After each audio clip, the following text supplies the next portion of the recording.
ketuhanan ataupun kajian ilmu tauhid.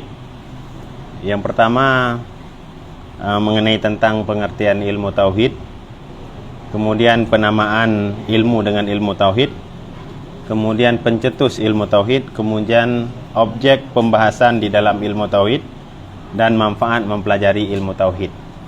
Di samping kita membuka tanya jawab sekilas tentang hukum Islam. Namun karena momen hari ini tinggal menunggu waktu mempersiapkan Ramadan, pembahasan itu kita pending dulu. Karena ini tak lama lagi, tinggal hitungan hari kita menghadapi Ramadan, maka lebih kepada pembahasan sikap ataupun apa-apa saja bagi kita seorang mukmin itu untuk mempersiapkan dirinya menghadapi Ramadan. Karena kalau kita kaji di dalam ayat, dan sudah dari dulu-dulu kita pun paham yang bahwa anjuran berpuasa itu di dalam Al-Quran Allah sebutkan, ya ayyuhalladzina amanu kutiba alaikumusiyam kama kutiba alal ladzina min qablikum la'allakum tattaqun. Ini semua lumrah paham bahwa kita ini diwajibkan berpuasa. Namun perlu kita pahami, kita melihat tujuan orientasi daripada ayat itu, kita dengan berpuasa bisa menjadi hamba-hamba yang bertakwa, yaitu la'allakum tattaqun, supaya kita itu benar-benar menjadi orang yang bertakwa. Pertanyaannya begini,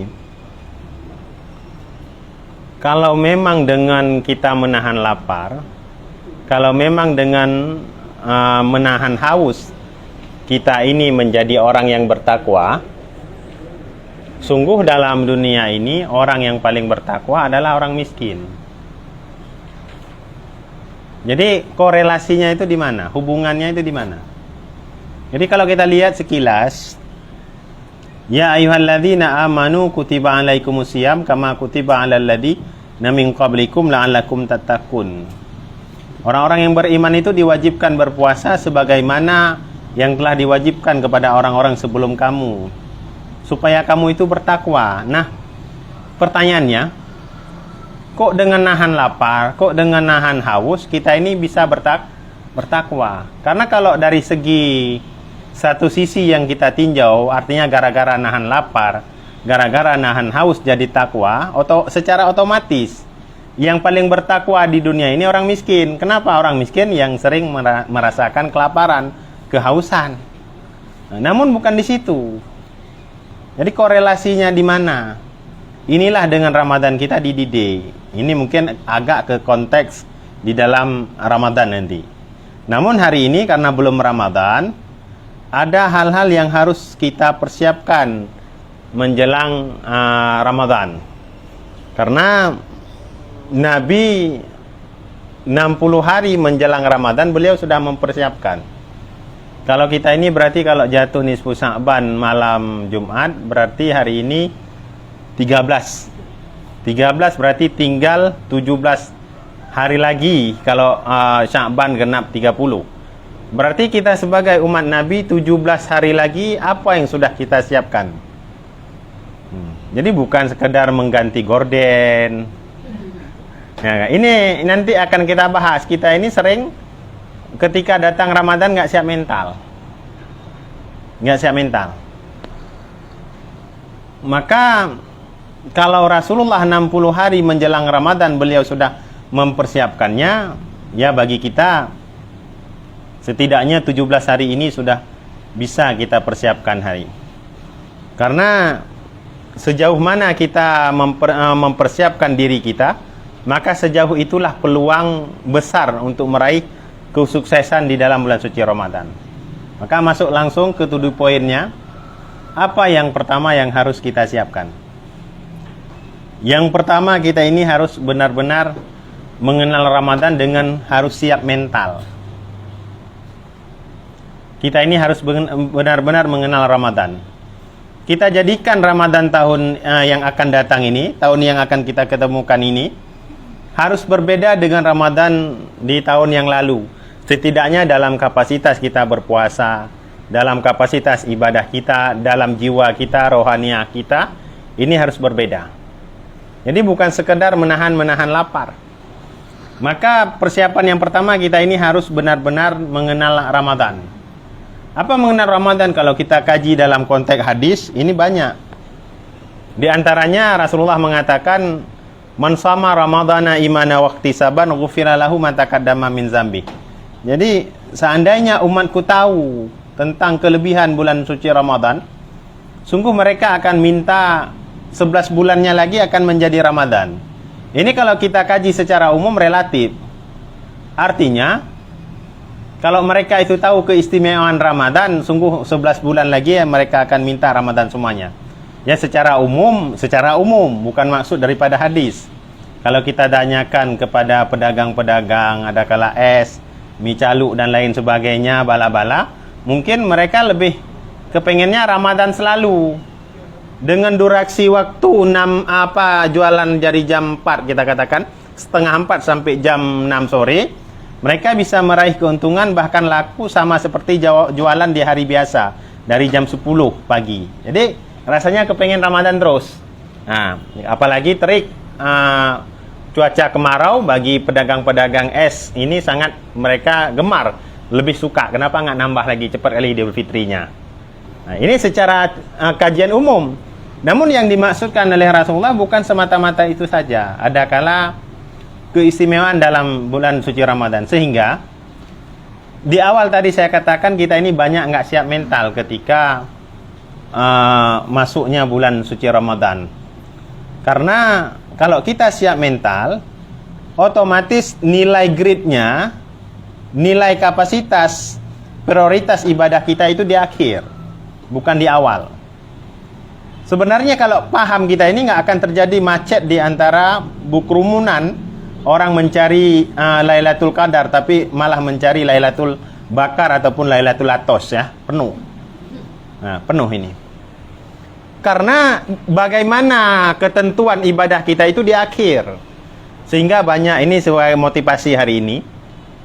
Banyak saya lihat dan beliau menceritakan kepada orang-orang yang kepada saya guru-guru, orang-orang yang soleh, bahkan di Yaman ini para masyaikh, para habaib, beliau sudah melakukan itu. Jadi salah satu budaya mereka itu, kalau di Aceh ataupun di Indonesia itu istilahnya open house. Kalau di sana saya udah lupa istilahnya, pokoknya makan-makan rame-rame. Intinya mulai daripada budaya menyambut lebaran, suasana kita ke kota beli belanja ini, belanja itu, macam-macam lah Bu. Jadi mereka, para guru-guru itu sudah mempraktekkan di akhir Sya'ban seperti ini, mereka sudah belanja. Ada kala beli baju anak, macam-macam. Jadi tinggal disimpan bajunya, kemudian mau lebaran tinggal dikeluarkan. Jadi nggak perlu malam-malam itu mengorbankan waktu untuk melakukan ibadah. Sehingga di 10 yang akhir itu kita disunatkan untuk menghidupkan namanya Qiyamul Lail. Terus istilahnya tancap gas untuk melakukan ibadah. Jadi nggak perlu berbondong-bondong sampai macet lalu lintas. Artinya harus benar-benar fokus kepada ibadah. Sehingga kalau para ulama itu ketika hari pertama, hari kedua, itu palingan lebarannya biasa-biasa saja, nggak sibuk dengan kue, nggak sibuk dengan itu. Mereka cuman di hari lebaran, cuman salam-salaman keluarga inti saja. Kemudian setelah hari ketiga mereka langsung ngambil puasa 6. Di 8 Syawal atau 9 Syawal setelah hari raya puasa 6 mereka baru buat open house. Itu baru ada budaya, ada kala murid itu datang kepada gurunya. Jadi intinya mereka sangat mengejar di detik-detik akhir daripada Ramadan. Jadi harapan kajian tazkirah kita hari ini, yang pertama, kita ini harus benar-benar siap mental untuk memastikan kapasitas ataupun nilai jual ibadah kita tahun ini. Yang umpama Ramadan. Kalau Ramadan tahun lalu kita di akhir udah nyerah, padahal finishnya sedikit lagi. Jadi bagaimana cara tahun ini, mungkin kadang tahun terakhir kan nggak tahu kita. Kadang tahun ini tahun terakhir bagi kita upayakan di penghujung finish ini kita harus kencang, jangan menyibukkan dengan acara seremonial. Jet gorden, beda sekarang udah simple ya. Kalau dulu itu sampai angkut open kan, cari cetakan kue apa, kalau bahasa Aceh itu sepit macam-macam. Kalau sekarang kan udah gampang. Banyak nama kue tapi nama populernya satu kue tunjuk, lebih gampang dia. Jadi ini penyebab. Jadi kesimpulannya, persiapan yang pertama kita harus benar-benar mengenal Ramadan. Dan kita harus siap mental. Banyak orang nggak siap mental. Maka termasuk di Masjid Rahmah saya lihat udah ada yang namanya istilahnya 10 yang qiyamul lail 10 yang akhir. Jadi ada kegiatan, ada kala salat tasbih ataupun salat taubat, salat tahajud dan lain sebagainya. Jadi ini banyak orang yang melakukan salat tasbih di malam nisfu Sya'ban, ya malam Jumat nanti jatuhnya. Jadi perlu kita ketahui salat tasbih itu tidak dikhususkan pada malam nisfu Sya'ban. Bahkan setiap malam disunatkan kalau kita mampu. Cuman untuk mengisi malam nisfu Sya'ban, maka para ulama menganjurkan pada malam nisfu Sya'ban itu. Jadi kesimpulannya, setiap amalan ataupun ilmu yang kita ketahui wajib diamalkan minimal seumur hidup sekali. Jadi bagi kita yang belum pernah melakukan salat tasbih, yang dah boleh start, mungkin besok meninggal, kita nggak ditanya lagi. Saya kapan lakukannya? Ataupun siapa-siapa, ya lebih sering di malam nisfu Sya'ban. Karena salat tasbih itu durasinya panjang, lama. Ini yang pertama. Ini persiapan, nanti baru kita buka tanya jawab. Setidaknya harapan kita hari ini, semua ini saya di mana-mana. Ini bisa kita bilang 2 kali kerjaan. Yang pertama kerjaan mengajari umat, yang kedua melanjutkan kerjaan lalu lintas. Supaya nggak ramai lagi nanti di akhir Ramadan, harus ramai di masjid. Jangan sampai macet. Ini yang pertama. Yang kedua, ini udah malam 27 padahal itu mau finish. Makin sepi, tinggal imam sama Bilalnya di belakang. Mak-maknya entah kemana, ibu bapak-bapaknya entah kemana, wallahu alam. Coba itu budayakan. Kalau malah masalah beli baju baru di akhir Sya'ban, di awal-awal. Bahkan ada tetangga saya itu, beliau nggak mau kalau udah bukan istilahnya beliau ibadah. Masalah ibadah itu urusan beliau dengan dengan Allah. Tapi beliau nggak mau risih kali ataupun nggak nyaman kalau pergi ke kota lagi rame-rame itu. Kalau belanja-belanja. Jadi nggak pernah katanya saya beli baju untuk anak itu di akhir-akhir tuh. Mau belanja-belanja gitu nggak pernah saya. Jadi sekarang kalau memang ada uang, ya memang ada saldonya disisipkan ini untuk belanja.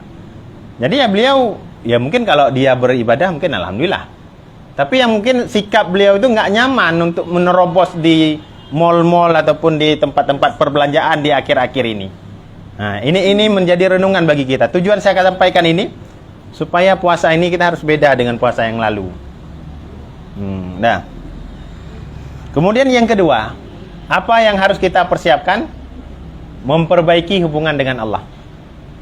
Mungkin selama ini hubungan kita dengan Allah nggak terlalu harmonis. Artinya nggak bagus. Artinya banyak dosa, kita jauh dengan Allah. Maka dalam Al-Quran Allah sebutkan, ya ayyuhalladzina amanu tubu ilallahi taubatan nasuha. Jadi dianjurkan taubat itu bahkan sebelum Ramadan. Bukan taubat itu yang belum ada mukena, cari mukena waktu Ramadan, yang kaum bapak ya yang belum ada songkok, kopiah, cari kopiah. Jadi bukan itu sebenarnya, itu sebagai atribut. Namun yang dianjurkan sebelum Ramadan adalah kita ini tobat. Maka nanti di hari megang, kalau di Aceh ada megang, kalau di tempat lain nggak ada saya lihat. Kalau di megang itu, di malam tarawih itu disunatkan mandi taubat. Walau kita udah mandi segar sore, jadi sunat maghribnya itu mandi lagi. Ataupun sorenya sekaligus kita niat mandi taubat, lebih-lebih mau masuk Ramadan. Apakah yang lagi haid atau enggak, terserah. Yang penting niatnya saja aku mandi sunat taubat.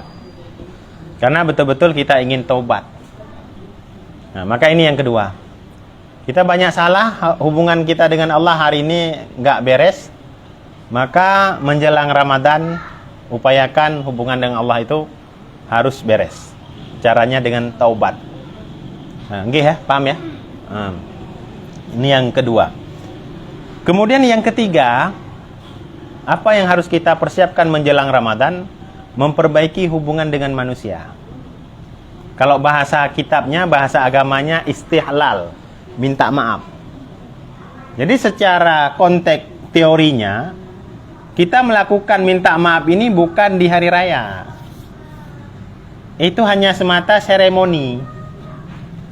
Karena kita kan mendengar waktu salat ini itu, kita ini sudah fitrah. Sudah tidak ada dosa lah lagi. Jadi jangan di posisi lebaran kita minta maaf. Artinya begini, kalau minta maaf seperti biasa ya enggak masalah, jangan salah paham. Ya lakukan saja seperti biasa. Cuman yang hakikatnya untuk menghadapi Ramadan kita ini udah benar-benar beres dengan tetangga kita, dengan kawan kita. Oh nanti mau minta maaf lagi, itu lain cerita. Paham ya? Nah, jadi yang dianjurkan sebelum datang Ramadan, kita ini melakukan istihlal. Arti istihlal minta maaf. Kalau selama ini ada salah. Kemudian dalam konteks fikih, tata cara minta maaf ini harus menyebutkan kesalahannya itu apa pada dasarnya. Kita pernah salah apa nanti nyuri punya orang, mangga orang, ataupun pernah gangguin suami dia kan, pernah berhubungan gelap macam-macam kan, nah, ataupun dah apa pokoknya membuat kesalahan. Jadi selama ini kita insaf, ini bukan nih bahasanya masih banyak laki lain lah, mengapa kan gitu. Jadi dah merasa terakhir, pokoknya kita dah buat salah lah. Kita itu waktu minta maaf, hukum dasarnya harus menyebutkan kesalahan itu apa. Orang yang kita jalimi itu udah ngomong-ngomong di warung-warung, di tempat keramaian, dia udah ngomong-ngomong. Siapa yang jalimi aku, siapa yang ini, siapa. Kalau aku dapat nih, ku injak-injak, begitulah bahasanya. Ku jambak-jambak macam-macam, sampainya kubunuh lah. Nah, dia udah ngomong seperti itu. Kalau kejadiannya seperti itu, artinya kalau kita sebutkan kesalahan aku sebenarnya yang selingkuh sama suamimu, nah, langsung menjadi ada potensi tidak baik. Ini pada ketika itu tidak wajib disebutkan kesalahan itu apa. Tapi kalau memang nggak ada potensi mudarat bagi kita, wajib disebutkan. Umpama kalau kita di kampung pernah ngambil mangga orang, kita cerita, Kak, ini maafin saya dulu, saya pernah entah kenapa tuh kan, dah kemarin-kemarin dah cari pas lagi ngidam entah apa-apa kan, jadi terpaksa metik mangganya kan, nah gitu. Nah. Jadi nggak sempat minta. Jadi kalau memang kakak nggak ngizinin, saya ganti. Jadi intinya wajib disebutkan dulu. Nah jadi kalau seandainya minta maaf ya, minta maaf, ada kemungkinan dia nggak akan memaafkan. Oh rupanya kau ya. Paham ya? Jadi ini dasarnya. Kalau ada timbul potensi nggak baik, ini nggak perlu disebutkan. Kemudian kalau ada orang yang kita lakukan dosa, ada kala nggak ada lagi ataupun nggak tahu jejaknya di mana, kayak mana itu? Kita pernah nyuri punya dia. Ini bagi kita pelaku kesalahan disunatkan untuk melakukan kebaikan, dan kita niatkan kebaikan itu untuk yang kita jalimi itu, dan dianjurkan kebaikan itu double ataupun lebih daripada apa yang kita lakukan. Umpama kita nyuri emas dia dulu 1 manyam, kita sedekah untuk masjid 2 manyam, kita niatkan pahala untuk dia dengan tujuan kalau seandainya nanti dia naik banding di pengadilan di akhirat nanti, dia milih ini pilih mau diazab apa dikasih mobil satu nih, ataupun istana di surga. Oh ya udah nggak usah lah, nggak usah diazab, aku udah dikasih istana mewah ini. Nah, jadi inilah disunatkan dalam hukum agama itu lebih daripada apa yang kita lakukan. Kalau kita nyuri ambil punya dia 1 juta, kita sunat bersedekah 2 juta. Jadi kalau nanti dia kalau nyuri 1 juta umpamanya, logikanya kalau nyuri 1 juta berarti dibakarnya nanti 2 jam. Nah, karena dia udah bersedekah 2 juta, pahala bersedekah 2 juta umpamanya bisa dugem ataupun apalah kan, pokoknya senang-senang lah, dikasih fasilitas VIP di surga sampai 5 hari 5 malam. Oh kami ambil ini aja lah, nggak usah dibakar dia. Nah, jadi intinya kita ini bisa terlepas. Sehingga inilah yang dimaksudkan, yang bahwa kalau kita ada salah sesama, ada kesalahan sesama, Allah tidak akan mengampuni secara langsung kalau kita masih sangkut paut. Mungkin kalau kita pernah pergi ngelayat jenazah ada pidato itu kan. Nah, kalau memang selama ini ada salah, mohon dimaafkan. Kan begitu, Bu. Nah, orang yang ada urusan dengan sesama, itu sebahagian ulama mengatakan jenazahnya itu nggak akan, rohnya itu nggak akan naik ke langit dan nggak akan rata ke tanah, terkatung-katung. Lebih-lebih ada utang lagi. Maka ahli waris itu, kalaupun nggak menyelesaikan, menjelaskan, meminta tempo, meminta waktu, maka itu harus terang-terangan. Nah, maka bukan seremoni itu, Bu, bukan adat. Apakah ini orang baik? Kan pernah dengar ya? Baik, apakah ini orang yang beriman? Itu persaksian. Kita cari suara. Macam ya. Gimana?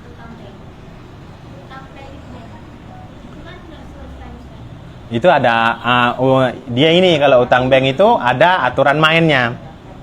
Ada aturan main dari perusahaan. Kalau meninggal mungkin ada selesai, macam rumah subsidi itu. Kalau meninggal langsung dia putus kan. Nah, berarti kita ikut aturan itu aja. Nggak selesai berarti ahli warisnya yang menyelesaikan. Misalnya udah selesai disambung lagi sama ahli warisnya. Oh, itu urusan ahli warisnya. Dia yang menyelesaikan. Tapi ini tergantung perusahaan. Saya ada teman katanya kalau di perumahan itu ada yang subsidi. Kalau yang umpama meninggal langsung jadi hak milik ya, putus. Jadi tergantung aturan mainnya. Kalau memang itu utang dibebani, ya ahli warisnya yang selesaikan. Karena dah duluan diambil uang. Nah, itu kembali kepada aturan mainnya. Paham ya? Nah, jadi kalau mau ditanya, mau dipotong, boleh nggak apa-apa. Nah, ini yang apa tadi yang ketiga? Istihlal, minta maaf, Bu. Nah, memperbaiki hubungan dengan manusia. Jadi jangan nunggu lebaran. Nah, dan yang anehnya begini. Itu ada saya dulu. Kemudian terakhir saya sampaikan di kajian-kajian. Itu kalau dah mau puasa ataupun dah mau lebaran, dah masuk itu WA di grup penuh ataupun WhatsApp kan. Assalamualaikum warahmatullahi wabarakatuh, dengan mengingat mata tak bisa memandang, kaki tak bisa melangkah kan. Saya balas, Anda sedang mengalami stroke ringan. Ya kan? Anda sedang mengalami stroke ringan. Nah, jadi terus ke klinik terdekat. Jadi kadang-kadang di samping rumah ada yang ngiring kayak gitu kan. Nah, kecuali mungkin yang ada di Sulawesi, ya, yang ada di Jakarta. Nah, ya terlepas dari kebijakan pemerintah ya, nggak boleh mudik. Terlepas dari itu. Nah, yang penting macam orang-orang di HP itu seolah-olah syarat masuk surga itu hanya amin-amin di Facebook. Mana ada kayak gitu. Nah, semoga kita hari ini diberi masuk surga, amin kan. Jadi syarat masuk surga itu bukan amin-amin saja. Nah, kalau orang kepengen dapat imam yang soleh, nggak ada imam soleh di Facebook itu. Ya kan. Nah, jadi begitulah kira-kiranya syarat masuk surga itu bukan mengamin-aminkan di Facebook. Nah, ini orang dah aneh-aneh sekarang ya. Nah, begitulah kira-kiranya. Nah, kemudian yang keempat, nah ini yang sering ibu-ibu lakukan. Persiapan yang keempat, mempersiapkan Al-Quran. Nah, jadi sehingga setingkat Imam Syafi'i, dan kita katakan Rasulullah itu dah level utama. Imam Syafi'i itu dalam Ramadan 60 kali beliau khatam Quran. Kita sebagai pengikut Imam Syafi'i, imam mazhab kita, ya jangan, kalau enggak 60 setidaknya 3-2 harus khatam lah. Ini kapan khatam Quran? Lebaran puasa kelima saja belum pegang Quran. Kapan mau khatam? Bahkan ada yang baru ke samping Masjid Raya mau ke Naim dulu mau cari Quran. Jadi kapan mau khatam? Nah, jadi kalau ada majelis Quran, ya dilanjut saja. Karena ada dalam riwayat itu, kenapa orang-orang dulu itu khatam Qurannya banyak? Karena dalam hadis Rasulullah ini didengar baik-baik. Kanal muslimuna idza dakhala Sya'ban inqabu 'alal masahif faqra'uha. Kanal muslimuna idza dakhala Sya'ban. Keadaan orang-orang Islam dulu itu ketika masuk bulan Sya'ban, ini kan dah pertengahan kita nih, 13. Keadaan orang-orang dulu itu idza dakhala Sya'ban, masuk bulan Sya'ban, inqabu. Arti ingkabu itu kalau bahasa Acehnya gegrup, kalau bahasa Indonesianya udah mulai menenteng Al-Quran, faqra'uha, maka mereka selalu membaca Al-Quran. Jadi orang dulu saking dekatnya, mau kerja mungkin baca Quran, pas mau kerja, mau tidur baca Quran, bangun tidur wudu baca Quran, siap sholat baca Quran.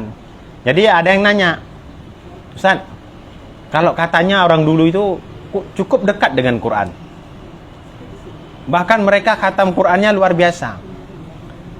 Semana dekatnya orang dulu itu dengan Al-Quran? Jawabannya, sedekat orang sekarang dengan HP, begitulah orang dulu itu dekat dengan Quran.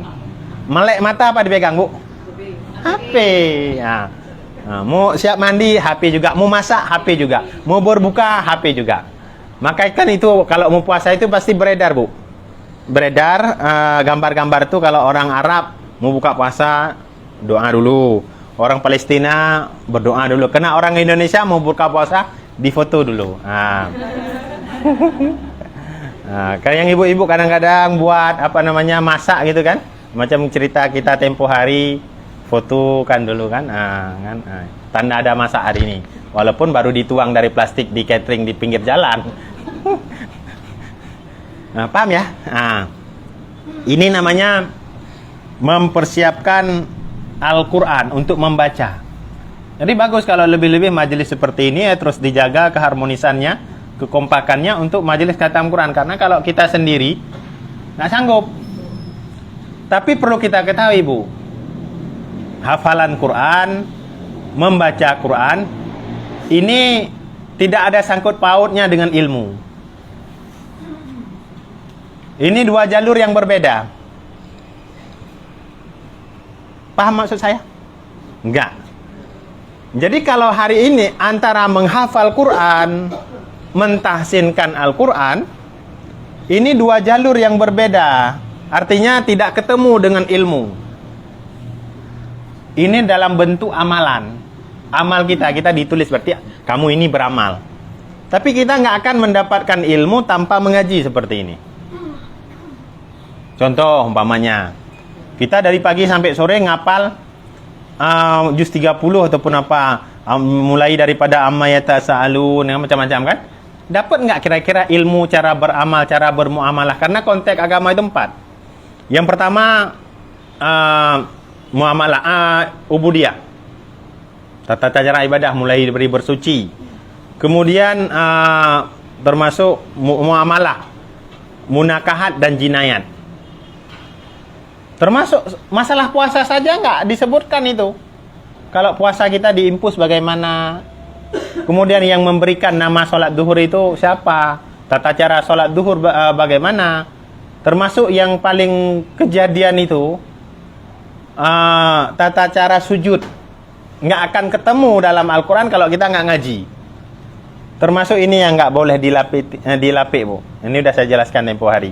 Ini bagai tudung yang keras-keras itu, kalau kita sujud langsung seretin itu, tertutup jidat kita, ini nggak sah. Paham ya? Jadi ini dua jalur yang berbeda. Pesan saya, di samping kita ada majelis Quran, kita juga harus ada majelis ilmu. Maka menghafal Quran, membaca Al-Quran itu amalan sama seperti zikir la ilaha, kita ditulis amal. Tapi ilmu ini beda.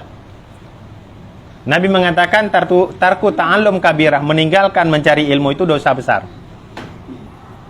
Jadi kita udah hari ini udah cukup dosa kita nggak sholat, udah cukup kita dosa sama suami, udah cukup dosa kita sama orang tua. Jangan kita tambah-tambah lagi dosa nggak cari ilmu. Ini problem nih, Bu, problem. Nah, saya melihat kasus ini. Kenapa? Karena ada kejadian yang orang nggak paham tentang ilmu sehingga Al-Quran itu dibawa ke kamar mandi saking mengejar target hafalan. Ya, paham? Kemudian nggak berudu, kemudian kontak halangan, dia pegang Al-Quran dan lain-lain sebagainya. Jadi ini dua jalur yang berbeda. Ini mungkin majelis Miftahul Jannah sudah oke. Artinya di samping ada tahsinul Quran, ada majelis ilmunya. Nah, ini termasuk puasa nanti. Perkara yang membatalkan puasa. Nah, jadi jangan sampai ada kejadian terlalu fanatiknya ketika puasa antara suami istri itu pisah ranjang. Bukan bisa ranjang marahan enggak. Tapi untuk menjaga aliasan kesiangan. Ini enggak paham. Ini hukum fikihnya nanti. Yang dilarang kan pada siang hari. Bukan tidur seranjang pun. Ada ketentuan-ketentuannya yang dilarang. Kalau sebulan Ramadan itu enggak, itu hancur lagi kayak gitu. Ya, paham ya? Jadi sampai segitu hukumnya. Kalau saya ceritakan tentang masalah hukum ada dalam sebuah kitab itu, nusyud. Nusyud itu termasuk dosa bagi perempuan dan jangankan masuk surga. Mencium bau surga itu enggak bisa. Artinya sama seperti dayus, membiarkan keluarganya dan membanting pintu di depan suami itu dianggap nusyud. Ada yang nggak setuju gini, ada pengajian saya nggak saya sebutkan. Ustaz, kayak mana kami gini kan? Dia gini. Itu nggak ada urusan ente, kan saya bilang kan? Itu bukan urusan Anda, itu urusan dia dengan Allah. Tugas Anda seberapa mungkin bisa Anda melakukan menghadam suami Anda, lakukan terus. Walaupun badan Anda jadikan sebagai jembatan ketika dia menyeberangi sebuah sungai. Sehingga ada dalam sebuah hadis itu, ini entah sudah saya cerita di sini entah enggak. Seorang wanita yang dipesan oleh seorang suaminya merantau. Kalau bisa kita nih mau cari kerja lah. Rumahnya di atas bukit itu dicerita dalam kitab Ihya Ulumuddin, dalam sebuah riwayat. Lakinya itu berpesan kepada istrinya, wahai Adinda, kalau bahasa kita terselah apanya saja. Ini sebelum aku pulang, kamu jangan keluar rumah. Sebelum aku pulang, kamu jangan keluar rumah. Beberapa hari kemudian, setelah suaminya berangkat, datang orang tuanya. Beliau tinggal di atas gunung. Kalau bahasa kita di lantai 2 lah, atau lantai 3.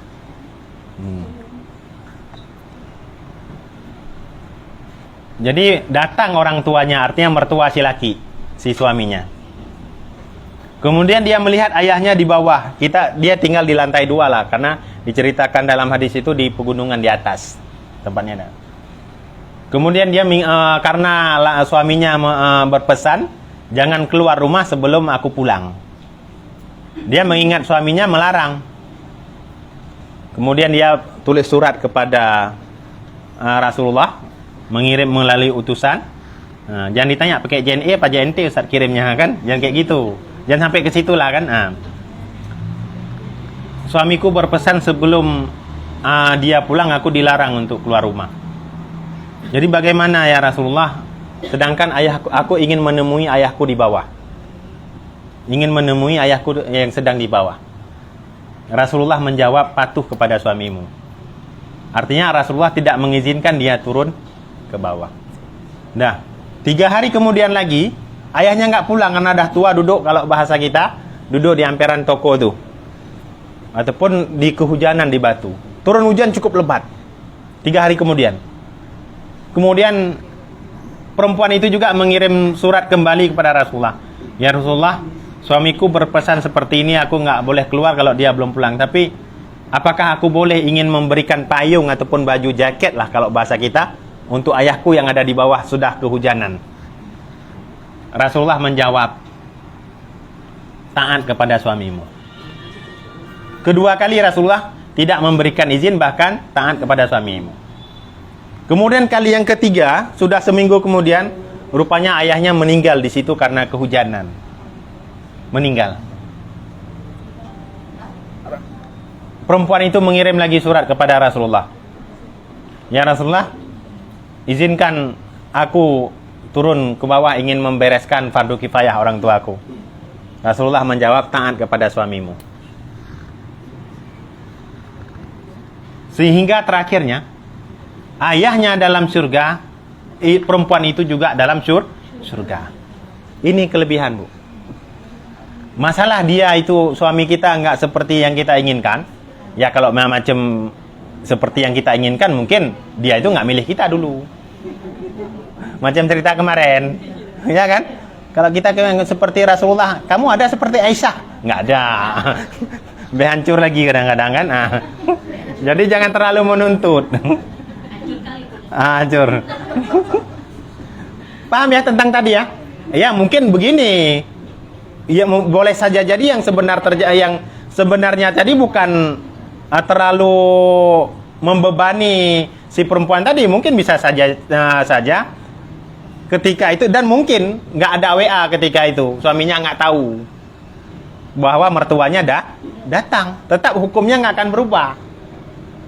Tapi kan nggak seperti itu kita punya suami. Harus jangan sampai terjadi hilangnya miskomunikasi. Tapi yang hukumnya seperti itu tadi.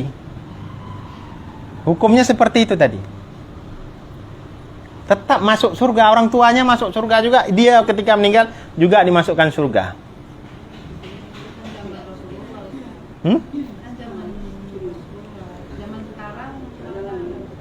Kok nggak mana ada? Ini kan tergantung, jangan miskomunikasi. Kalau dilarang ini udah lain cerita. Tapi hukumnya seperti itu tadi. Harus minta izin dulu. Itu kan pandai-pandai kita cara mainkan bolanya.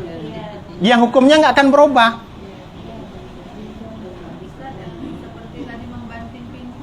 Ah, ini marah. Itu kan Ustaz lihat suaminya juga Ustaz. Inilah yang saya maksudkan tadi, betul. Malah ibu ya, ada jamaah saya, udah apa ngajinya udah tiap hari, dia menuntut suaminya dia seperti yang dia mau, nggak akan ketemu, karena kita ini lahir dari rahim yang berbeda. Inilah yang dikatakan anak muda sekarang, yang penting chemistry-nya ada nggak? Ada nggak? Kita sehati, kita cocok kali, ngana ada cocok kali. Dicocokin. Maka dengan kodenya itu, kelebihan yang ada pada dia harus bisa menutupi kekurangan yang ada pada kita. Kelebihan yang ada pada kita harus menutupi kekurangan yang ada pada dia. Inilah yang dikatakan jangan egois. Hah? Itu terserah, Bu. Begini saja, maka tugas suami istri itu sebenarnya sudah sudah diringankan dalam agama. Nggak wajib nyuci, nggak wajib masak, nggak wajib ini, nggak wajib itu. Kenapa perempuan itu masak? Karena ingin menyenangkan hati suami. Kalau nggak mau masak, bang catering aja. Kalau memang suaminya setuju ya boleh. Kan ada video-video pendek itu. Umpama bahasa di video, sayang, nanti kalau kita nikah kamu bisa masak? Nggak bisa, udah gampang, aku kenal tempat catering paling enak di Langsa. Kamu bisa nyuci? Gampang, aku tahu tempat laundry itu di mana. Jadi kamu nikah, ketika kita nikah kamu nggak bisa apa-apa. Dibalas sama perempuan ini video pendek. Nah. Dibalas sama perempuan itu. Jadi kamu mau nikah, mau cari istri apa mau cari pembantu sih? Diam lakinya. Maka nikah itu bukan semata-mata peng. Napeng nainong yang talahan.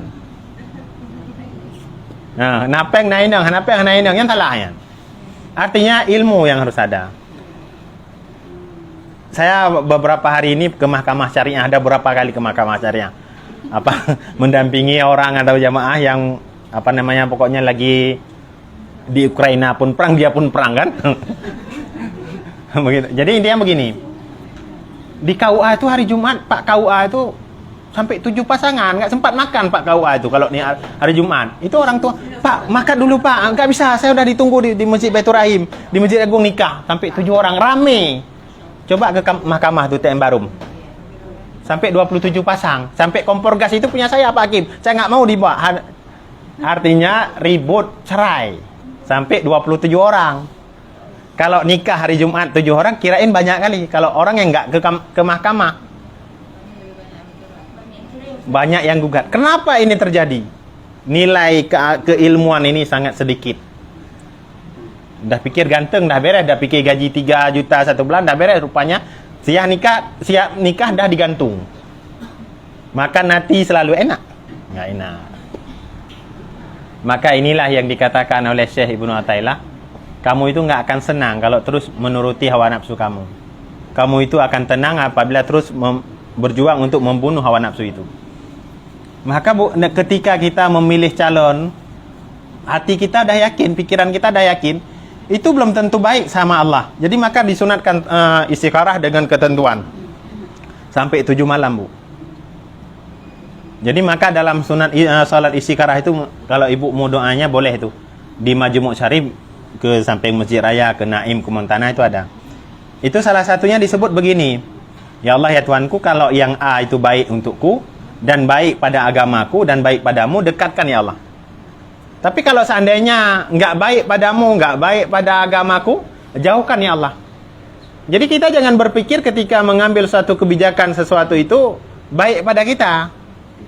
Oh mikirnya dia udah bergaji sekian. Dah, oke lah, nggak kalah-kalah kali sama saya kan tampangnya. Kalau dibawa kondangan cocok lah kan. Jadi jangan terlalu mikir itu. Saya udah lihat, Bu. Ini cuma berbagi. Mungkin ibu lebih pengalaman, lebih senior lagi. Tapi ini karena majelis ilmu perlu disampaikan. Ya pernah saya sampaikan nih contoh, umpama di Tembarum. Sawah, rumah saya di Tembarum, dekat Tirta. Itu musim-musim sawah seperti ini, Bu. Itu orang yang ke sawah itu nggak pulang kalau siang, jaga burung. Burungnya nggak pose-pose. Kalau sekarang itu duduk di atas rangkang tuh, Bu. Rangkang kecil tuh jaga burung. Jadi anak istrinya bawa rantang makan siang. Ini pernah saya sampaikan. Sebagai kita ini harus terbuka wawasan dalam keilmuan. Jadi dalam singkat cerita begini. Ada satu keluarga, bapak-bapak yang jaga burung nggak pulang siang, makan di situ dia pakai rantangan. Kemudian dalam waktu yang bersamaan lewat orang pakai mobil mewah, orang kaya bisa kita katakan, melihat dari dalam kaca mobil tuh bapak-bapak yang lagi makan bersama anaknya di sawah. Bapak tadi itu mengatakan senang kali loh orang yang ada dalam sawah itu hidupnya. Jam segini sudah makan bersama anak istrinya. Nah, kemudian orang yang lagi makan itu di sawah sama anaknya itu ngomong, ih senang kali lah. Orang yang dalam mobil tuh mobilnya mahal, hidup dalam AC pasti uangnya banyak. Jadi intinya, orang dalam mobil menganggap orang dalam sawah paling senang. Jam segini sudah makan bersama anak istri. Orang dalam sawah menganggap orang dalam mobil paling senang. Padahal pada kenyataannya boleh saja jadi itu mereka lagi makan di atas rangkang yang keluarga di sawah tadi. Anaknya ngomong, Pak, kapan kita makan enak? Nggak sanggup lagi nih adik makan ikan asin, pekak rasanya selalu. Nyaut istrinya, itulah bapak kau asik miskinnya selalu. Nggak kaya mengeluh. Mengeluh. Yang orang dalam mobil tadi yang mengatakan bahwa orang dalam sawah paling senang, karena mungkin dia udah dikejar sama orang bank, orang adira, asik telepon, bapak udah jatuh tempo nih. Angsurannya 5 juta belum dibayar, jadi pening dari semalam nggak bisa tidur, musing-musing cari pinjaman. Uang bank, uang gaji udah dipotong semua, tinggal 800.000. Jadi intinya, orang dalam mobil menganggap orang dalam sawah paling senang, orang dalam sawah menganggap orang dalam mobil paling senang. Inilah yang dikatakan terkadang kehidupan yang kita keluhkan selama ini, orang lain menginginkan kehidupan itu. Ini saya yakin termasuk saya. Ini yang masuk ke saldo ATM masing-masing setiap bulan berbeda. Tapi kita kepengen seperti dia, tapi mungkin dia itu kepengen seperti kita. Ada yang kadang-kadang namanya yang nggak ada uang tapi bersama, yang ada uang, maaf, LDR, macam-macam. Jadi kenikmatannya kan beda-beda. Pak, paham maksud saya?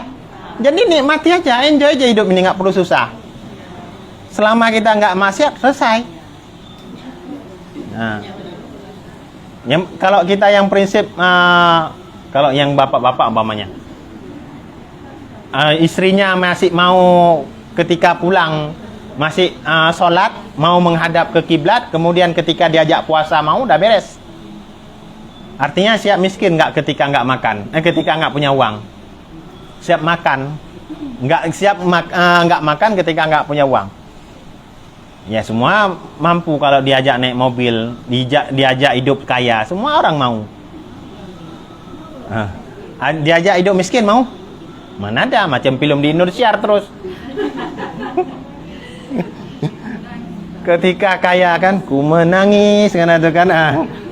Kejamnya hidup ini ya. Apa tangisan seorang istri ya?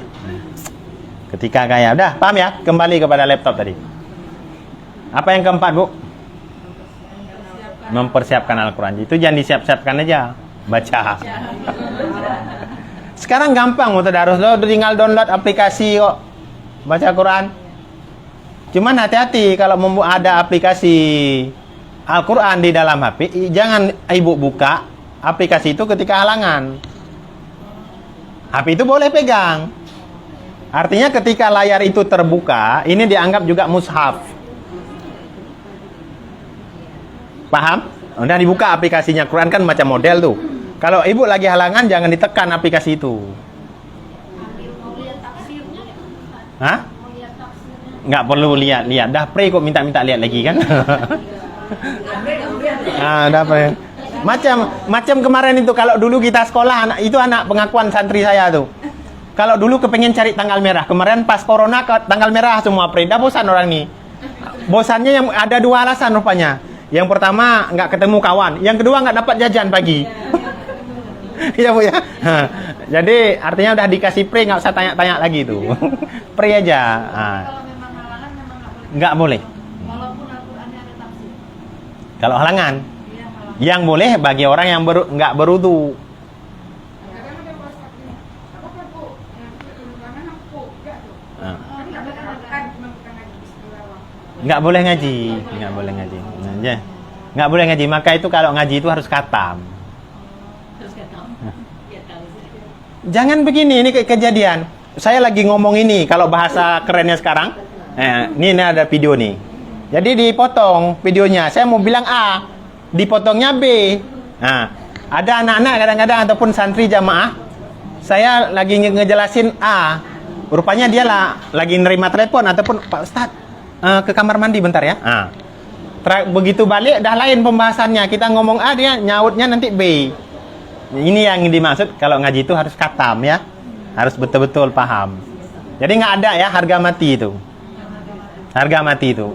Kok dikasih pre minta sekolah lagi kok? Kan? Hori terus ya bilang. Nggak bisa, lebih bagus yang nggak usah. Allah Ta'ala Maha Satu.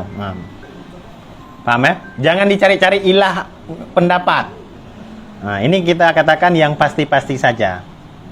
Paham ya?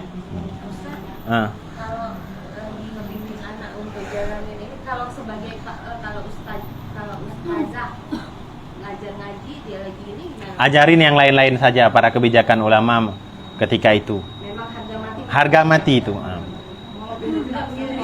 Walau. Ada juga maaf boleh ustazah itu mengajar Al-Quran, tapi dia nggak boleh baca penuh, terpotong-potong. Sambung gitu. Terpotong itu bahagian daripada Al-Quran juga. Ini dah harga mati ya. Ini pendapat jumhur. Jangan dibanding-bandingkan gini. Kita gini. Logikanya saja saya gambarkan. Kita kalau manjat pohon ataupun megang itu di ranting kuat apa di ranting yang lemah? Ranting kuat. Begitulah maksud saya tadi. Jadi kalau misalnya yang penghafal Al-Quran, Ustaz kalau nggak perlu kan dia nanti lupa. Allah Ta'ala udah tahu semua itu dengan keringan hukum. Tapi kalau halangan memurojaah pun Nggak ada cerita tuh. Menghafal bisa juga nggak lihat, nggak baca. Membaca. Menghafal nih, lihat dalam hati aja. Iya. Kalau kita jabarkan pendapat banyak itu. Banyak pendapatnya. Jadi megang jalur tengah yang paling kuatnya saja. Nah. Kalau mau dijabarkan boleh. Insya Allah di pertemuan kita bahas. Saya nampakkan di layar semua pendapat yang mengatakan boleh seperti ibu katakan tadi nyambung. Memang betul. Tapi ini ranting yang nggak kuat. Kita pegang jumhur ulama. Paham ya? Nah. Yang jauh lagi jangan itu yang paling ekstrim lagi. Masalah talak 3. Itu harga mati dalam mazhab kita, nggak ada cerita balik-balik lagi. Kecuali udah muhalil, pecina buta kalau bahasa Aceh. Itu prosesnya udah jauh. Ini ada kan pendapat Ibnu Taimiyah terutama. Nah, termasuk dia mengatakan kalau lagi ribut talak itu nggak jatuh karena dianggap gila. Padahal secara logikanya kalau lagi harmonisnya kita talak istri itu yang gila. Itulah nggak boleh, tetap yang namanya talak 3 nggak boleh. Karena berpedoman yang mengatakan boleh Ini salah satunya pendapat Ibnu Taimiyah, ulama panutan Wahabi Mekah. Itu jelas. Sanad keilmuannya jelas. Jadi beliau berpendapat lebih-lebih kalau lagi perang-perang itu menalak istri itu nggak jatuh talak, karena dianggap kalau orang marah itu orang gila. Coba kita pikir dengan pikiran yang waras. Kalau kita lagi baik-baiknya, lagi romantis kan, pulang kan, ku talak kau umpamanya gitu. Itu yang gila. Jadi ini Bu, harga mati Bu ya. Nah, ini saya nggak bantah pendapat yang Ibu katakan, tapi saya memberikan solusi yang terbaik. Tetap nggak boleh. Nah, masalah murajaah bisa dihafal. Yang nggak boleh pegang baca. Murajaah baca apa nggak? Baca. Jadi kalau misalnya sekolah, Ustaz. Sekolah tahfiz gitu, Ustaz. Dia ujian gitu kan? Ujian. Dia ujian harus murojaah, harus di Kayak saya, anak saya hafalan, saya halangan. Kalau kita nggak ulang, itu kayak mana? Kita harus lihat. Hukumnya walau bagaimanapun profesinya, hukumnya seperti itu. Oh, Ibu nggak masalah ya, nggak apa. Saya nggak paksakan Ibu, saya menyampaikan tugas saya. Nah, itu hukum dasarnya. Tetap nggak boleh. Ustaz, kalau muluk sebelum tidur itu, Ustaz? Apa? Muluk sebelum tidur? Al-muluk sebelum tidur. Kalau baca, ini yang ceritanya orang berjunub. Kalau al-muluk sebelum tidur, membaca boleh walau tanpa berwudu. Bagi siapa? Bagi yang orang yang bukan hadas besar, nggak junub, nggak haid. Umpama di sini, ini nggak ada yang halangan satupun. Tapi udah salaman sama kawan yang lawan jenis tadi dia. Artinya nggak ada wudu. Nah, coba Ibu bisa hafal surat Al-Muluk? Bisa Ustaz. Coba baca. Dibolehkan. Karena bukan hadas besar, hadas kecil artinya. Karena dianggap hadas kecil kalau nggak berwudu. Jadi kalau seandainya di antara kita ini nggak ada yang wudu, kita berarti dianggap orang yang berhadas kecil. Paham ya? Nah, jadi hadas kecil itu bukan perbedaan antara buang air kecil dengan buang air besar, itu beda. Nah, udah coba Bu, munculkan. Nah, kalau ditanya itu ada membaca Quran sambil tidur, yang bagus sekali enggak. Tapi kalau ditanya ketimbang nggak baca ya nggak apa-apa. Paham maksud saya? Nah, makan sambil anak-anak mau makan sambil main, ketimbang nggak makan, kita suruh duduk dia di meja makan, dipecahin kelas-kelas. Yang penting dia makan. Nah, paham ya? Kalau kita baca-baca doa mas kan doa tidur, dilarang itu? Yang dilarang membaca Al-Quran. Yang dilarang Doa zikir. Nah, dah.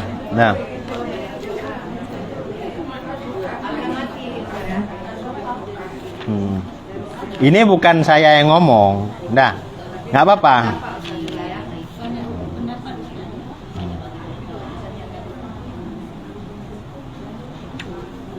Dah.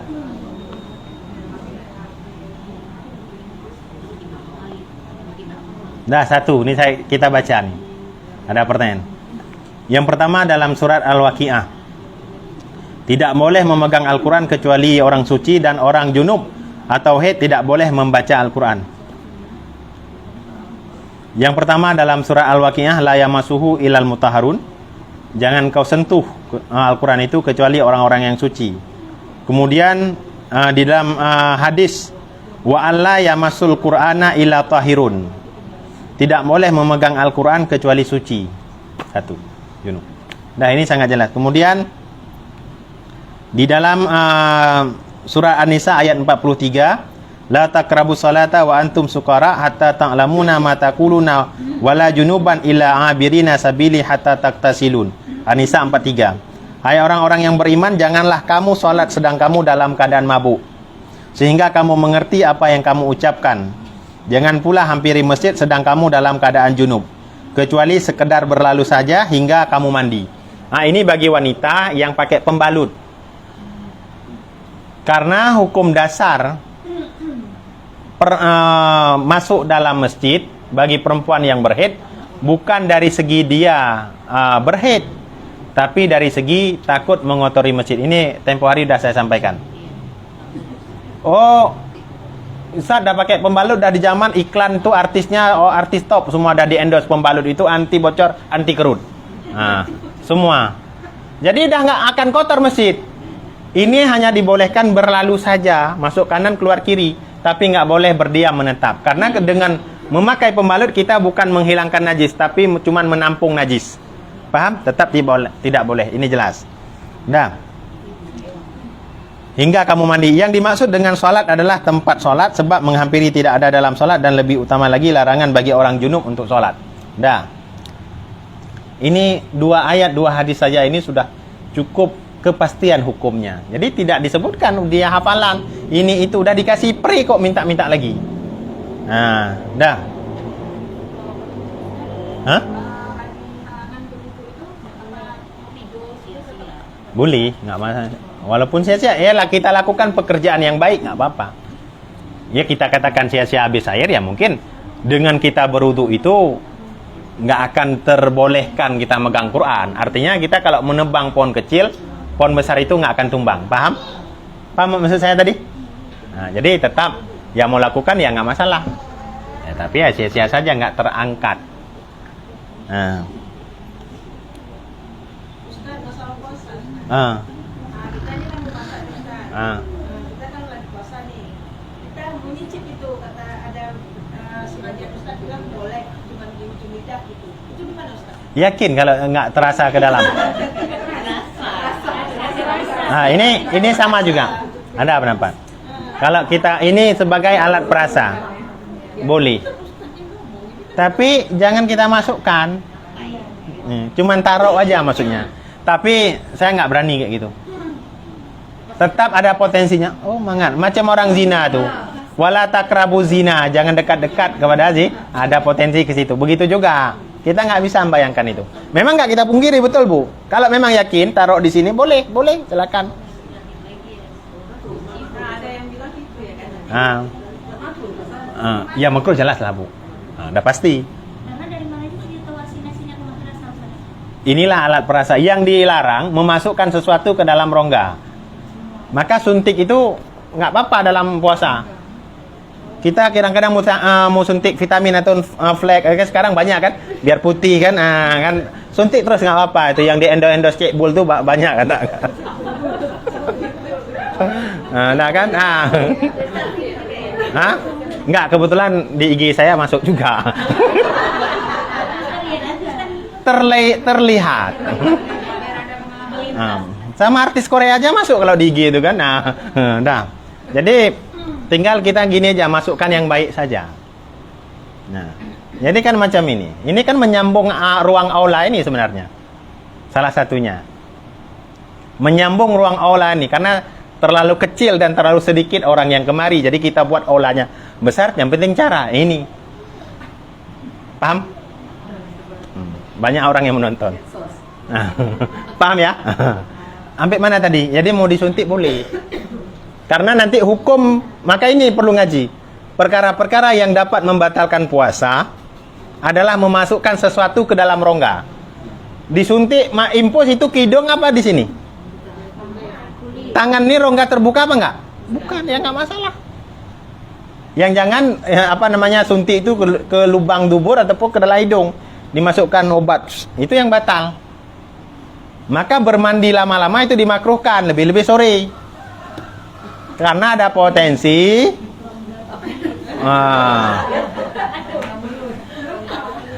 paham ya? Jadi nggak usah mandi lama-lama. Apalagi kita puasa dah lemas macam-macam. Jadi kalau udah mandi udah segar, kepengen lama-lama, itu makruh. Maka kolam renang pun tutup. Buat Ramadan. Kalau ada yang palingan malam orang ini mandi kadang-kadang. Makruh bagi orang yang berpuasa sikat gigi setelah tergelincir matahari. Bau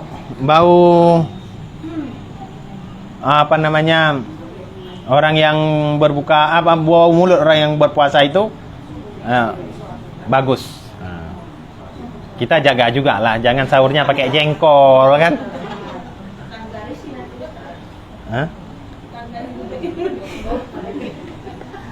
Nah Bu, jadi saya ini mau pastikan dulu yang tadi. Ini yang saya sampaikan tadi, pendapat yang paling jumhur ulama. Jadi jangan cari-cari celah. Oh, mau mengamalkan yang seperti Ibu tadi, dia ini, dia itu, ya monggo. Saya nggak mengatakan itu. Ustadz bagaimana pegang? Saya pegang tetap harga mati. Kalau dari kasih free, jangan celah. Apapun profesi dia. Itu menurut saya, nggak salah-salahkan pun itu. Nah, mau percaya, saya udah baca dalil, ayat dan hadis tadi. Kita dilarang keras. Udah, kembali sikit lagi, takut nggak habis nanti. Udah, apa tadi? Nah, mempersiapkan. Jangan siap-siapkan aja ya. Baca. Dah. Kemudian yang kelima, ini yang penting sebenarnya, ending terakhirnya ini. Walaupun ini bukan terakhir, tapi ending untuk ibu-ibu ini nih. Persiapan yang kelima, membayar hutang puasa qada Ramadan.